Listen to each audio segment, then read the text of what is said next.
Hello students, today we are going to take chapter number 5 from a history textbook, The Sangam Age. Syllabus: The Sangam Age. Sources: Tirukkural and Megaliths. The Sangam Age is considered as a landmark in the history of South India. The word Sangam in the Tamil is a Tamil form of the Sanskrit Sangh, which means an association. Thus, the Sangam age refers to the period when bulk of Tamil literature was composed by a body of Tamil scholars and poets in 3 successive literary gatherings called Sangam. Hence, Sangam, meaning confluence, refers to the gathering of poets and bards. These took place between 1st century BC and 2nd century AD in the kingdom of Pandyas. So as the word संगम संगम का मतलब होता है जहाँ पे नदियाँ मिलती है, तो यहाँ पर नदी की धार के बजाय विचारों की धाराएं की बात कर रहे हैं. तो संगम इतिहास, संगम लिटरेचर जो है वो ये साउथ इंडियन का जो लिटरेचर है, ये पांड्या के ज़माने में जो राजा Pandyas, there various kings known as Pandyas, Kautalyas, Rashtrakutas, Paramas. These are the kingdoms. So the Sangam literature was written during the era of the Pandyas. That is during BC 1st century and AD 2nd century. Between 1st century BC and 2nd century AD, the Sangam literature was composed by the scholars. They are in 3 successive literary gatherings. Okay, one after the other. ऐसे 3 बार ये आके जो scholars थे, जो poets थे, जो philosophers थे, वो आकर एक जगह गैदर हुए, एक जगह इकट्ठा हुए और इनकी विचारधाराओं को उन्होंने एक किताब में उतार लिया. इसे संगम लिटरेचर कहते हैं.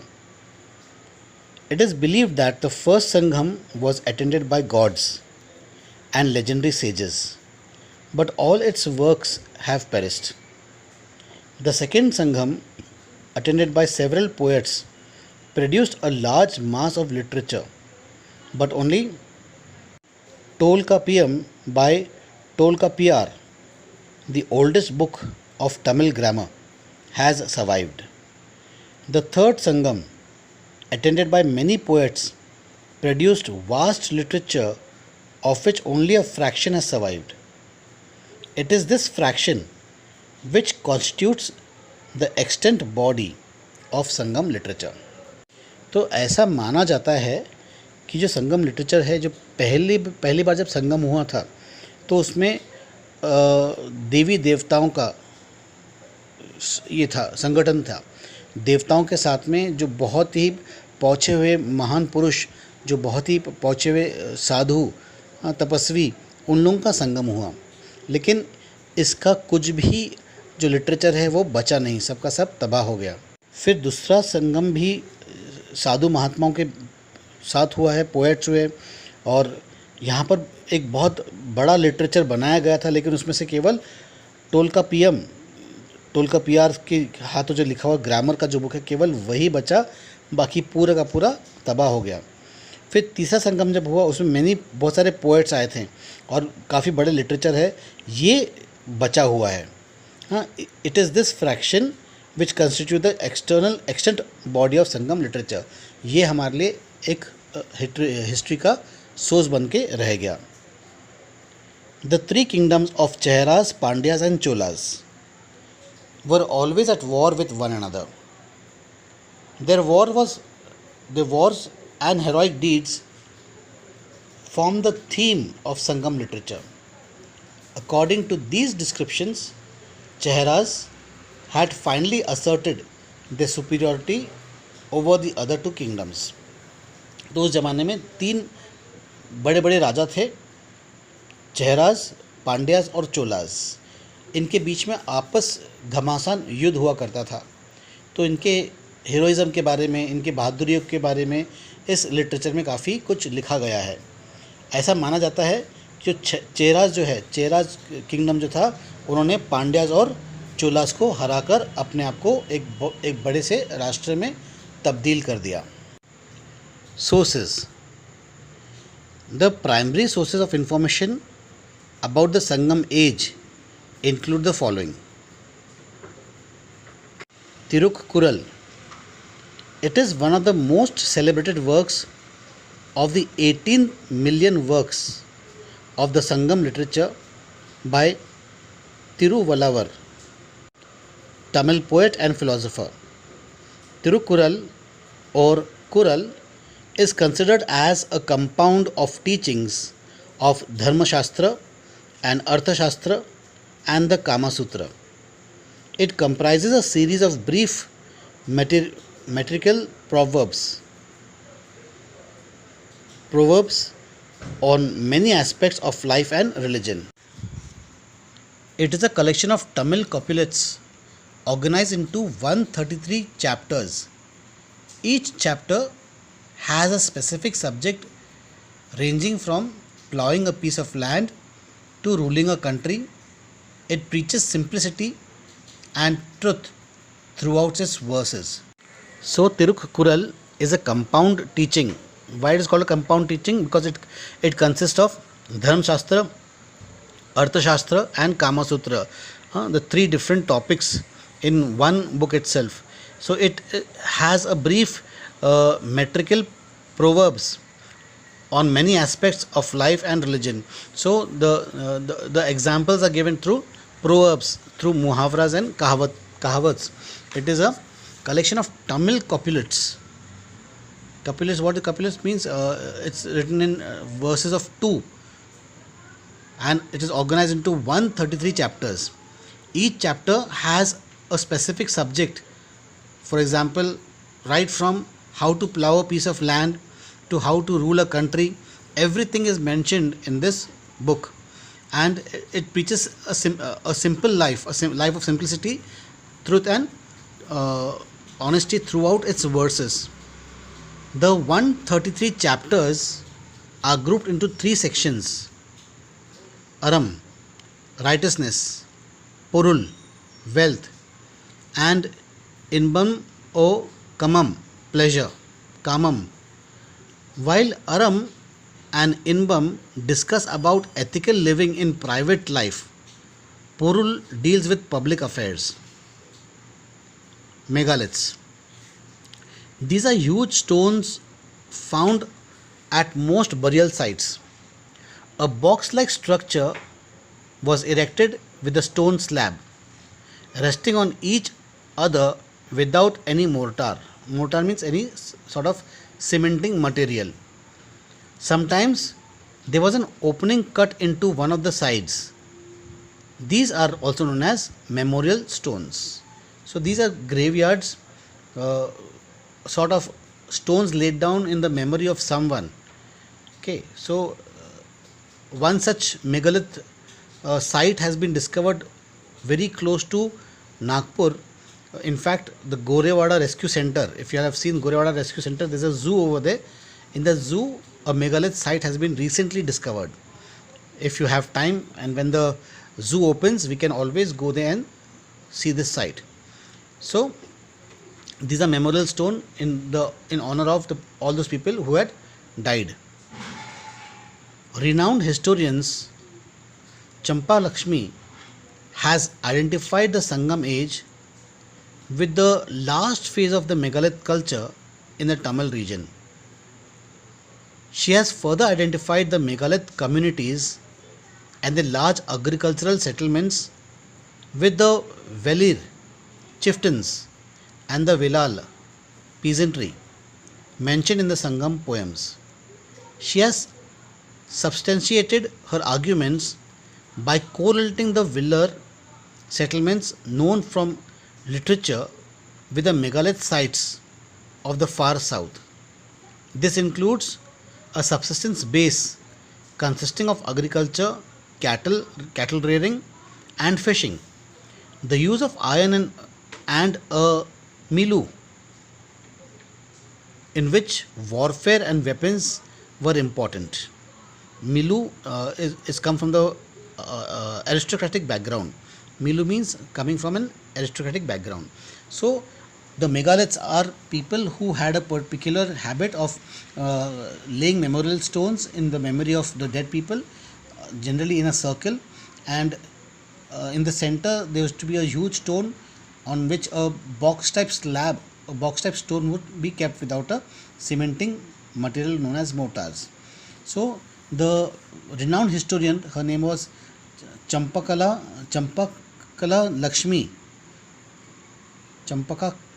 Lakshmi, she identified the Sangam age, and she correlated what was written in the Sangam literature and what she saw in the megalith culture. Both were very, very similar, and that is how she correlated both the Sangam literature and the megalith culture and has given us a beautiful detail of the history. You can see in your page number 52 about the megaliths, how they have made a structure, the memorial stone leaving a slab on top of the something like a opening, as if that's a graveyard or a grave for the dead people. The Tamil kingdom. There were three important kingdoms, namely Chera, Chola and Pandya in the Tamil country during the Sangam age. In addition to these three kingdoms, there were local chieftains. So as studied earlier, there were three dominant kings: the Cheras, the Cholas and the Pandyas. Right? The Cheras were more stronger than the Cholas and the Pandyas. Apart from them, there were local chieftains. Local chieftains means sardars who used to govern over a small territory. The Chehra kings. The territory of the Sangam Cheras mostly comprised the present state of Kerala. The Chera kings of the Sangam age were known by many titles such as Vanavar, Vilavar and Maliyar. There were two important lines of Chera kings. The first one started from Udiyan, Cheralathan, and the second from Irumporai. The kings belonging to these two lines ruled the Chera kingdom. Their capital was Vanji and their chief port was Thondi. Their symbol on the flag was bow and arrow. Cheran Sengutuvan was the most popular king of the Sangam Cheras. The Sangam works Paddiruputtu and Ahananuru provide a lot of information about him. His brother Ilango Vadigal composed a Tamil epic, Shila Padikaram, which tells us about his military achievements. Senugutavan led an expedition up to the Himalayas. He crossed the river Ganges and defeated his enemies. He reached the Himalayas and hoisted the Chera flag. Patini cult, that is the worship of Kanagis as the ideal wife, was started by him. Paddiruputtu and other Sangam literature give a long list of Chera kings. The most popular among them were Cheralathan, Peruncharal, Irumpurai and Kannaikal Irumpurai. Chola king. I'll try to add some documentary film about the Chera kingdom, about the Chola kingdom, about the Pandya kingdom, so that it will become easier for you to understand when you see a documentary rather than what I'm explaining. And since it has a lot of South Indian names, it's difficult to pronounce them correctly. We are trying to do it as best as possible, but anyway, I'll try to find some more detail about the megaliths and about the South Indian kingdom, and if I find them I will definitely post them into a group. Chola kingdom. The kingdom of Sangam Cholas comprised the present Thanjavur and Tiruchirappalli districts. The Chola kingdom is referred to in the Sangam literature as Chonadu, Kaveri Nadu, Kaveri Sunz Nadu, Neer Nadu and Punal Nadu. These names indicate the rich water resources of the Chola country. Nadu means rivers or water body. The river Kaveri that flowed through the Chola kingdom made its soil fertile. The capital of the Sangam Cholas was Orayur. Their second capital was Kaviripum Pattinam. It was also the chief port of the Sangam Cholas. Their symbol was tiger. The Sangam literature mentions a number of Chola kings. They had surnames like Killi, Valavan, Senni, and Cholan. The most popular among the Sangam Cholas was Karikalan. The Sangam literature gives useful information about Karikalan.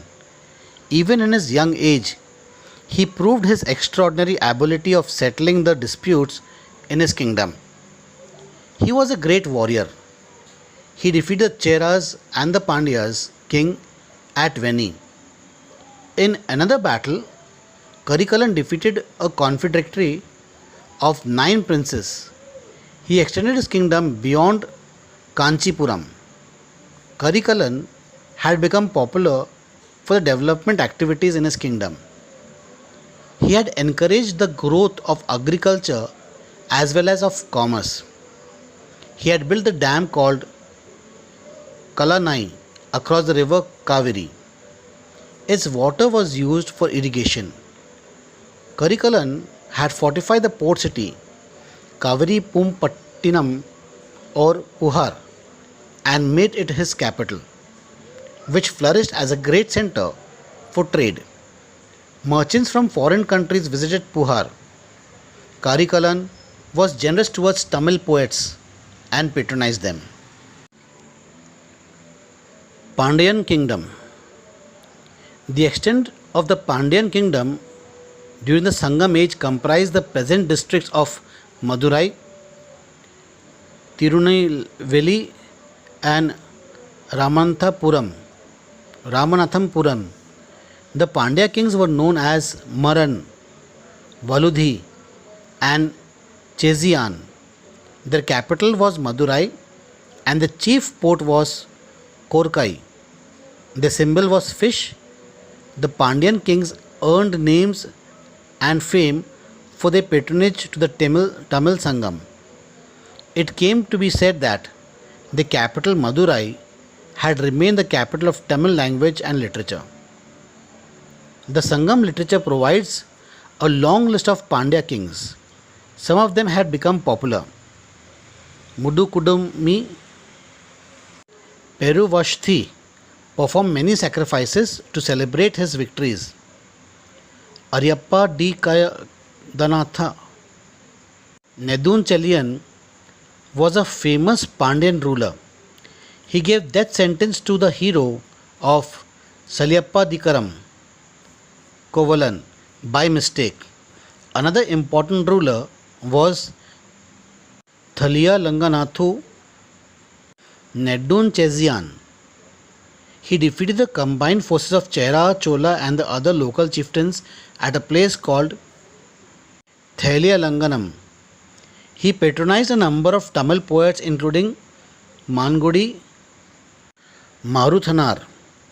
The Pandya rule ceased along with that of the Cheras and the Cholas in the 3rd century AD. Local chieftains. Apart from the 3 Tamil kingdoms, a number of local chieftains ruled in different parts of Tamil Nadu. They were known as Velaris. The Sangam literature furnishes lot of information about them. The most famous among the Velaris were called 7 patrons or Kadayelu Valalgal.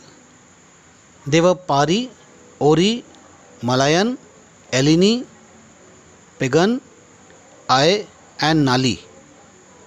The local chieftains had extended patronage to the Tamil poets. In turn, these poets hailed them for their generosity. They had extended their help to resolve disputes between the rulers. For example, Aviyar played the role of a diplomat in the court of Adiyaman. Another Sangam poet, Kapilar, had taken care of Pari's daughters after his death. These local chieftains made generous donations to the poets, bards, and their consorts. Like the Chehra, Cholas, and the Pandya rulers, the local chieftains had also played a significant role in the political, social, and cultural domains during the Sangam age. The Sangam literature gives a true picture of the society in the Sangam age. Social class. The Sangam literature speaks of many tribes and also refer to these traditional castes. This means that the caste divisions and the tribal arrangement existed side by side. However, the distinction in Tamil Sangam society was primarily based upon the division between the high born and the low born, differentiating the Brahmins and the patron from the common men. Though the beginning of the caste system can be made out within the Brahma household, the larger society remained casteless. The Tolkapiyam has mentioned four castes, namely Brahmanas, kings, traders, and farmers, ignoring most of the other names of the people. These references in the Tolkapiyam obviously show influence of the Sanskrit social ideal. The Brahmins during the Sangam age were a respectable and learned community. They performed their caste duties scrupulously. They served the king occasionally as judicial officers and always as priests and astrologers. They were attached to the land and were proud of their country and their mother tongue. It seems that trade was common to both the Vaishyas and the Velas.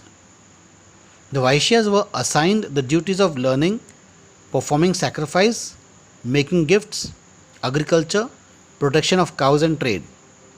It appears that learning other than the Vedas, making gifts, agriculture, trade, and worship were the prescribed function of a Velela. So, the two communities were known by the profession in which they were engaged. The most relevant socio-economic aspect of the anthologies is their concept of Tinai, according to which the land was divided. The whole area consists of 5 Tinais or divisions, which is hilly backwoods, Kurinji, parched zones, Palai, pastoral tract, Mullai, wetland, Marutam, and littoral land, Naital. The poems in the anthologies describe the mode of human adoption in each Tinai and the various social groups there. The inhabitants of the hilly areas were hunters and gatherers. In the parched zone, the inhabitants lived by plunder and cattle lifting. In the pastoral tract, the inhabitants subsisted on shifting agriculture and animal husbandry. Wet land was inhabited by people subsisting on plough agriculture. And finally, the littoral land was inhabited by those dependent on fishing and salt extraction. Beside the above mentioned social groups, there are references to some full-time craftsmen such as goldsmiths, blacksmiths, and potters in the poem.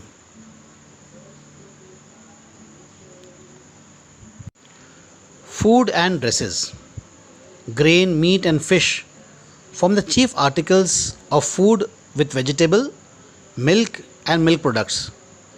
Grain was husked in hollows made in the ground and converted into flakes, avval. Appam, apupa, or rice cake soaked in milk was a luxury. The cooked fish with piping hot curry was equally valued. Clothing comprised 2 pieces of cloth. Women in high society used corsets and hairpieces. Ornaments were worn by both sexes. The children wore a necklace of tiger teeth. Entertainment. The Sangam age people made use of different modes of entertainment during their leisure time. Music and dance filled a good part of the spare time of men and women. In the villages, cock fighting and goat fighting were popular. Gambling was practiced widely. Wrestling was a common form of sport enjoyed by the youth, though at times it led to the death of one of the contestants. Children played various games. Possession of women. The status of women in Sangam society was not equal to that of men. The Sangam society consisted of different kinds of women. They were married women who had settled down as dutiful housewives looking after their husbands and children.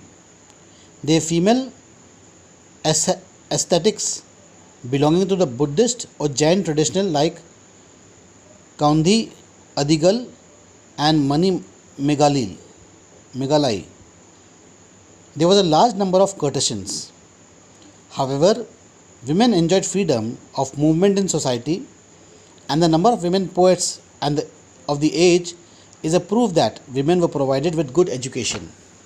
The worship of Kannagi or Patini, the chaste lady, was perhaps a very early institution and was an extension of the worship of goddess of chastity. But this seems to have become popular with Senagutuvian's worship of Kenagai, and it spread to distant places like Sri Lanka in the south and Malwa in the north. Marriage. There is little information about the institution of marriage during the Sangam age. Later works like the Tolkappiyam and the Kalaviyal say that the Aryans introduced the ritual of ceremonies and marriage. Karanam. These works also mentioned the spontaneous coming together of the sexes. They distinguish secret marriages from the open alliance contracted with the consent of the parents. They refer to the 8 forms of marriage known to the Sanskrit Dharma Shastras and show great ingenuity in fitting them into framework of the Tamil scheme. Economy. The economy during the Sangam age was simple and self-sufficient. The people were industrious and they believed in living well by earning wealth. The Sangam literature points to the existence of both the wealthy and the poor people in the society. The wealthy people included the kings and those who surrounded them. The poor were either the farm and casual laborers or the wandering minstrels. The division of social groups into rich and the poor was accepted as natural as poverty was considered the result of the past actions of men. Agriculture. Agriculture was the main occupation. The main crop was rice, while other crops include cotton, ragi, sugarcane, pepper, ginger, cardamom, turmeric, cinnamon, different varieties of fruits, etc. Construction of embankments and canals for irrigation was undertaken by the state. Chehra country was noted for its jackfruit, pepper and turmeric. In the Chola country, a piece of land yielded much paddy. Many rural activities like the cultivation of ragi and sugarcane, the making of sugar from cane, and the harvesting of and drying of grain are described in the Sangam poems in detail. Other occupation. Next to agriculture, spinning and weaving were the most widely practiced crafts. Spinning and weaving of cotton and perhaps also of silk had attained a high degree of perfection. Spinning was the part-time occupation of women. The weaving of complex patterns on cloth and silk is often mentioned in literature, and Orayur was a major center of cotton trade.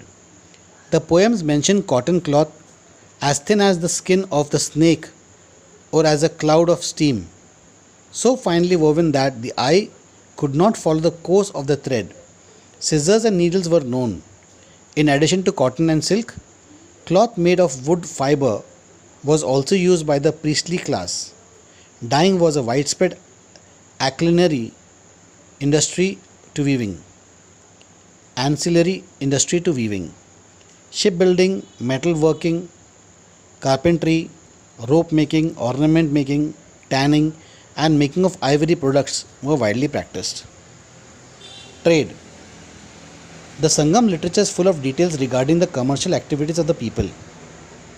Trade, both internal and foreign, was well organized and briskly carried out throughout the period. Internal trade was brisk. Caravans of merchants with carts and packed animals carried their merchandise from place to place. Most of the trade was carried on by barter. Paddy constituted the most commonly accepted medium of exchange, especially in the rural areas. Salt was sold for paddy. Paddy was sold by mentioning its price in terms of salt. Honey and roots were exchanged for fish oil. Toddy, sugarcane, and rice flakes were exchanged for arak. There were established market called Angadi in the bigger towns. Elsewhere, hawkers carried goods to the house of the people. There was an extensive trade with foreign countries. According to Sangam literature, the Tamil land had certain commodities which were in great demand in foreign markets. These include pepper, ginger, cardamom, cinnamon, turmeric, ivory products, pearl, precious stones. The main imports include horses, gold, and glass.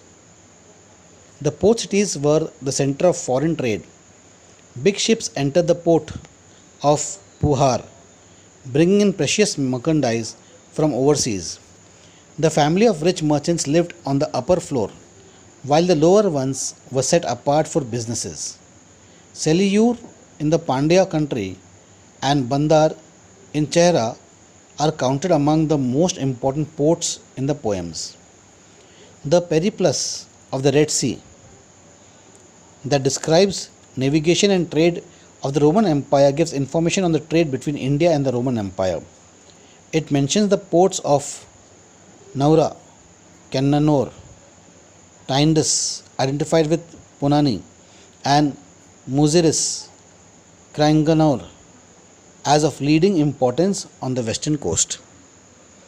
The periplus also mention Urayur. All the pearls from the coast were sent to Urayur and exported. It notes further that a great quantity of muslin was made in the region of Andhra. The gold and silver coins from Roman Empire found in the interior of Tamil Nadu indicate the extent of the trade. So I have just read this because I think it does not comprise much from the syllabus. A lot of things have been striked out. Anyway, we have just read it. I'll be sending some documentary along with this so that the lesson is better understood.